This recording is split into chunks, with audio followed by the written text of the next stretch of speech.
또하 여러분 안녕하세요. 우리가 저번 시간에는 고려가 후삼국을 통일하는 과정과 그리고 건국 초기에 있었던 고려의 왕들 업적을 한번 알아봤는데요. 오늘은 이 고려라는 나라의 작동 원리, 어떻게 작동이 되었는가, 바로 통치체제라고 하죠. 이 고려의 통치체제를 한번 알아보도록 하겠습니다. 먼저 중앙통치제도부터 알아볼 건데요. 이전에 배웠었던 발해나 신라의 경우처럼 고려도요, 중국의 영향을 이제 받아서 당나라에서 만들었던 삼성육부의 영향을 받았어요. 그래서 여러분 그때 기억나시죠? 우리 저번 시간에 삼성육부에 대해서는 선생님이 설명을 했으니까 간단하게 넘어가 보도록 하겠습니다. 자, 먼저 삼성육부에는 정책을 주장하는 거, 예를 들어서 우리 치킨 먹을래 라고 하는 주장하는 부서가 있다 그랬고, 치킨을 먹을래 라고 하는 의견이 정말 우리의 집단에게 효율적이고 적당한가를 심의하는 심의기구가 있다 그랬죠. 그리고 마지막으로 이게 심의를 해서 결정된 사항을 집행하는 기구가 있었다 그랬어요. 그래서 야, 치킨 먹을래? 라고 의견을 얘기하는 거는 중서성, 그리고 치킨이 우리 집단에 정말 필요한 음식일까를 심의하는 기구가 아래에게 묻는다, 문화성 이었고요. 그리고 심의가 끝난 일들을 직접 실시하는 부서가 바로 상서성이었죠. 근데 여러분, 치킨 먹자고 말하는 것과 치킨을 먹어도 되는지 협의하는 것과 치킨을 직접 사러 가서 배달을 해 와가지고 나눠주는 것들 중에서 일이 뭐가 제일 많죠? 마지막 게 일이 많죠. 실제로 일을 실시하는 게 일이 많잖아요. 그래서 마지막 상서성에 뭘 붙여줬다? 6가지의 부를 붙여줬다. 그래서 삼성육부라고 했다는 점 다들 기억하실 겁니다. 자, 그런데 이런 당나라의 삼성육부가 고려에 오면서 고려의 실정에 맞게 조금 변화돼서 운영이 되어집니다. 일단 대표적으로 의견을 내는 기구였던 중서성과 그리고 정책을 심의하는 기구였던 이 문화성이 고려에서는 하나로 합쳐집니다. 그래서 이를 중서문화성이라고 하는 단 하나의 부서로 통합되게 되고요. 이 중서문화성에서는 고려가 국정총괄을 역할을 맡는 아주 중요한 부서였고, 이 중서문화성의 장관 이름이 문화시중이라고 하는 장관이었습니다. 그래서 문화시중이라고 하는 장관이 중서문화성을 이제 통솔해 가면서 중앙통치제도에서 국정을 총괄했다라는 점 알아두시면 좋겠어요. 자, 그리고 이 중서문화성 그리고 말고 당나라의 정책을 실시하는 부서였던 상서성 이라는 게 고려에도 있었고요. 이 상서성에는 일이 많으니까 뭘 붙여준다? 네, 육부를 붙여준다. 육부. 그래서 이렇게 당나라의 영향을 받아서 고려는 실정에 맞게 중서문화성과 상서성 이런 제도가 있었습니다. 반면에 이 당나라의 영향 말고 송나라의 영향을 받았었던 부서도 있었어요. 송나라의 영향을 받았던 건 이제 군사 기밀이나 왕의 명령을 이제 밖으로 이제 왔다 갔다 하는 출납한다고 하는데, 이제 군사 기밀과 왕명을 출납하는 임무를 맡았던 부서가요, 이 송나라의 영향을 받아서 중추원이라고 하는 부서가 있었습니다. 중추원이라고 하는 부서가 있었어요. 그리고 이 중추원 아래에 보시면 선생님이 미리 써놨죠. 어사대. 어사라는 말 많이 들어봤죠? 암행어사 출도요. 예, 그때 말하는 그 어사. 이 어사대는요, 여러분이 아시다시피 이 부서의 역할은 감찰의 역할을 맡았습니다. 감찰. 누가 비리를 저지르고 있진 않은지 이런 역할들을 맡았던 부서가 송나라의 영향을 받아서 어사대라는 것이 만들어지고요. 그리고 또 여기서 굉장히 중요한 부서가 하나 만들어지는데 바로 삼사라고 하는 부서입니다. 삼사라고 하는 부서가요, 송나라의 영향을 받아서 고려에서 운영됐을 땐 이 삼사의 역할이 뭐였냐? 국가 재정의 출납 회계를 담당하는 부서 이름이 송나라의 영향을 받아서 삼사라고 불렸어요. 그런데 이게 왜 중요하냐? 여러분이 조금만 더 배워서 고려가 끝나고 이제 조선시대의 통치체제를 배우다 보면요, 이 삼사라고 하는 명칭이 또 한 번 나옵니다. 조선 때. 와, 그러면 지금 한 번 외워서 2번 쓰니까 최고다라고 할 수 있는데, 고려시대 때의 삼사의 역할과 조선시대 삼사의 역할이 또 달라요. 고려는 회계나 국가재정의 출납을 담당했다고 한다면 조선시대의 삼사는요, 하나의 부서를 부르는 게 아니라요, 사관원, 사헌부, 홍문관이라고 하는 여러 가지 이제 언론기관이나 감찰 역할을 맡았었던 3가지의 부서를 일컬어서 부르는 말이 삼사라고 합니다. 그래서 고려시대 때의 삼사와 조선시대의 삼사가 완전히 다른 역할을 했다는 점 알아두시면 좋겠고요. 만약 시험 범위가 조선까지 들어가는 학교가 있다면 이 삼사와 조선의 삼사를 조금 헷갈리게 문제가 나올 수 있다는 점 참고 부탁드립니다. 자, 이렇게 중앙통치제도의 당나라와 송나라의 영향을 받았었던 이제 부서를 한번 알아봤는데요. 이 중에서 중서문화성에 있는 관리에는요, 2품 이상의 재산급 관리의 명칭을 재시인이라고 불렀어요. 재신. 그리고 3품 이하의 관리들도 같이 중서문화성에 있었는데, 이 관리의 직급은 낭사라고 불렀습니다.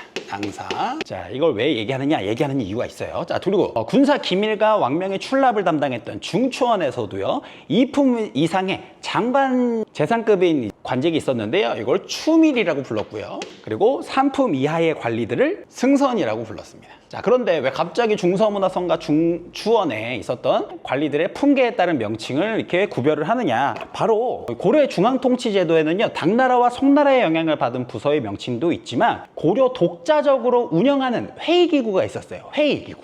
그러니까 이 중서문화성의 재신과 중추원의 추밀, 두 이제 관직은 공통점이 하나 있죠. 바로 2품 이상의 고위 관직자들이죠. 그래서 이런 재신과 추밀이라고 하는 얘네들이 모여서 서로 협의하는 회의 기구가 있었는데요. 이 회의를 재신과 추밀이 모였다라고 해서 유식한 말로는 제추회의라고 부릅니다. 제추회의. 이게 이제 고려의 재신과 추밀이 모여서 하는 회의 기구였다. 자, 그래서 이렇게 고려의 독자적인 회의 기구가 뭐가 있었느냐? 첫 번째 도병마사라고 하는 회의 기구가 있었어요. 이 도병마사는 이름에서 아시다시피 바로 국방과 관련된 군사 문제와 관련해서 이제 회의를 하는 회의 기구였고요. 또 신목도감이라고 하는 또 독자적인 회의 기구가 있었는데, 이것과 같은 경우는 새로운 법 제정과 격식에 대해서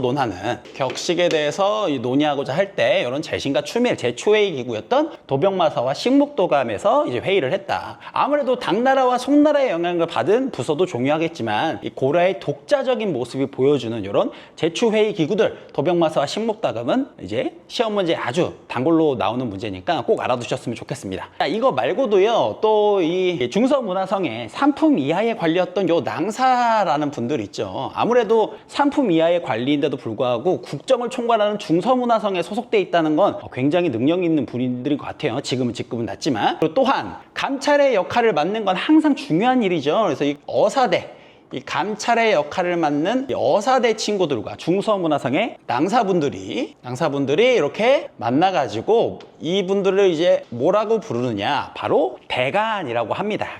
간한다.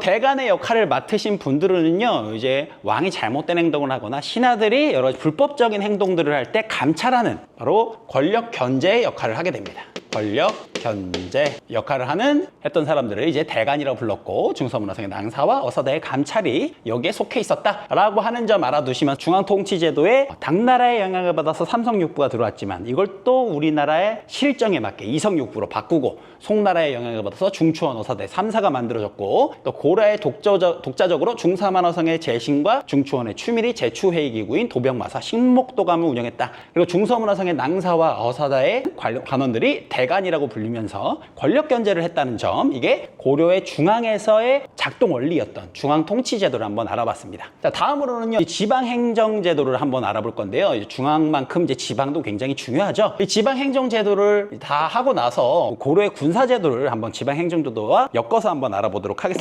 우선 고려는요, 당연히 수도, 개경이 있고요. 그리고 이 개경을 비롯해서 굉장히 나라에서 중요시 여기는 지역을 삼경이라고 불러서 묶어서 부르는 경우가 있었어요. 일단 당연히 개경이 들어가겠죠. 그리고 두 번째로 태조 왕건 때부터 고구려를 계승하는 북진정책의 일환으로 이 도시를 이렇게 부르죠. 바로 평양이었던, 고구려의 수도였던 평양을 서경이라고 불렀고요. 한 글자씩 쓸게요. 그리고 이때 고려 초반에는요, 당시 가장 중요했던 도시들 중에서 가장 중요했었던 게 아무래도 통일신라가 망하고 고려가 된 거 아니겠습니까? 그래서 당시 경주 지역을 동경이라고 불렀어요. 그래서 개경, 서경, 동경이라고 이제 초반에 불리다가 숙종이라고 하는 고려의 왕 때 이 지금의 서울 지역에 남경을 설치하게 됩니다. 그때부터는 경주 지역의 동경이 빠지고 개경, 서경, 남경이라고 이렇게 세 군데의 도시들을 삼경이라고 불렀다라는 점 알아두시면 좋겠고요. 수도 개경을 둘러싸고 있는 지역을 경기라고 합니다. 그래서 수도를 에워싸고 있는 경기가 있었고요. 그리고 이제 일반적으로 군현들이 설치되는 오도, 일반 행정구역이죠. 바로 일반 행정구역이었던 오도와, 그리고 이제 국경성 부근에 위치해 있는 양계라는 게 있었어요. 이거는 이제 군사행정제도였던 이제 양계, 두 개의 계가 있었다고 합니다. 그럼 이제 5도 먼저 한번 알아볼 건데요. 5도에는요, 일반적으로 우리가 알고 있는 사람들이 살고 있는 지역에 설치하는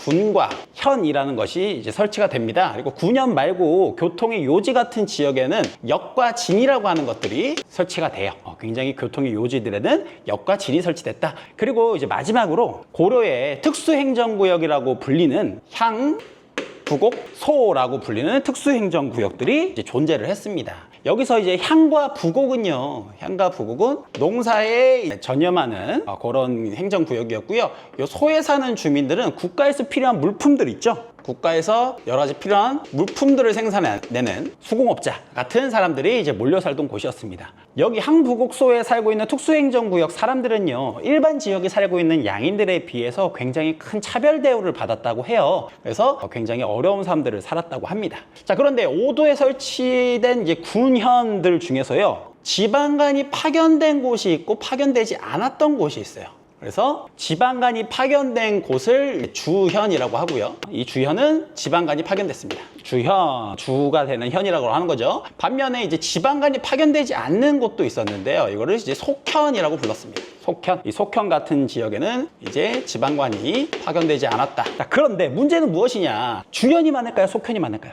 고려시대 때는요, 아무래도 이 호족들이 함께 연합해서 세운 국가였기 때문에 왕의 권한이 이제 지방관을 포함하는 지방행정체들을 완벽하게 통치할 수기가 조금 힘들었던 시대였던 것 같아요. 그래서 이때 이 주현과 속현들 중에서 속현의 수가 훨씬 많았고요. 이 향부곡소와 그리고 이 속현 지역에는 지방관이 파견되지 않고 그 지역에 원래 살고 있었던 지역의 유력자, 향리라고 하는데, 지방 호족들 중에서 향리가 이 지역을 다스리면서 행정 업무를 다스렸다고 합니다. 이런 향리는 특정 호족들이 계속해서 세습해 나가면서 지역에서의 이제 권한을 키워 나갔고요. 이렇게 해서 이제 지방행정제도의 5도를 알아봤고, 자, 이렇게 해서 지방행정제도를 한번 알아봤습니다. 자, 그런데 이런 고려시대 때는요, 군사제도를 한번 알아볼 건데, 군사제도에는 중앙을 지키는 중앙군과 지방을 지키는 지방군이 나뉘어져 있었어요. 일단 중앙군에는요, 고려시대의 중앙군으로는 궁궐과 그리고 왕실을 호위하는 이군이 있었고요.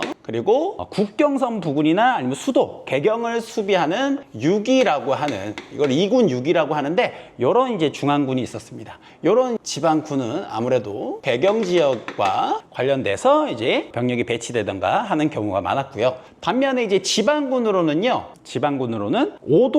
5도에서 지방을 방해하는 주현군이 있고, 그리고 양계 지역, 국경성 부근에서 이제 군사 업무를 하는 주진군이라고 하는 부대가 있었습니다. 그래서 주진군 같은 경우에는 이제 양계와 관련돼 있고, 주현군 같은 경우에는 5도에 배치받았던 지방군이라는 점 알아두시면 될 것 같습니다. 자, 이렇게 해서 중앙통치제도와 지방행정제도를 한번 알아봤는데, 이제 마지막으로 관리등용제도에 대해서 알아보겠습니다. 고려는요, 통일신라 때 골품제의 한계를 깨기 위해서 육두품 출신들이 호족들을 지원하게 되면서 만들어졌던 나라인데요.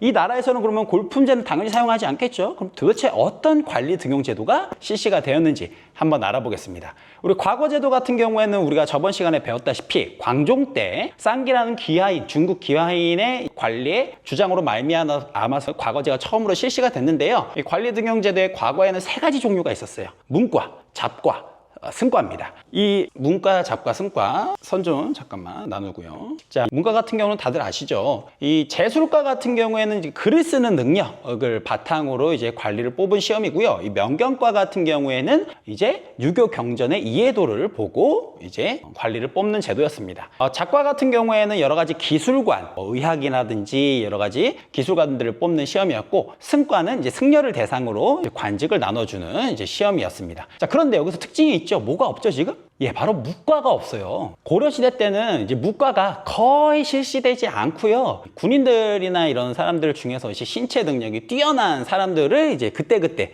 뽑는 방법으로 이제 실시를 했고, 따로 시험은 거의 치지 않았습니다. 고려 막바지 때쯤 뭐 치기고 이렇게 되네요. 그래서 고려시대 과거제도는 문과, 잡과, 승과 세 가지가 있었다. 그럼 과거 시험을 치는 거 말고도 관리가 될 수 있는 방법이 있느냐? 예, 있었습니다. 바로 그것을 음서라고 합니다. 이 음서는요, 왕족들이나 그리고 공을 세운 공신들, 그리고 고위 관리의 자손들 같은 경우에는 시험을 치지 않고서도 관리로 나아갈 수 있는 하나의 방법이었어요. 이 과거 시험이 양인들이 모두 시험을 칠 수 있게끔 법적으로는 돼 있지만, 사실상으로 중앙의 귀족이나 지방 향리의 자제들이 이제 과거 시험을 이제 응시했다면, 음서는 아까도 말씀했다시피 왕족, 공신, 고위관리 자손들이 이제 시험을 치지 않고 관리가 되는 것인데요. 이 고위관리의 자손이라 하면 5품 이상의 이제 관리들을 이야기합니다.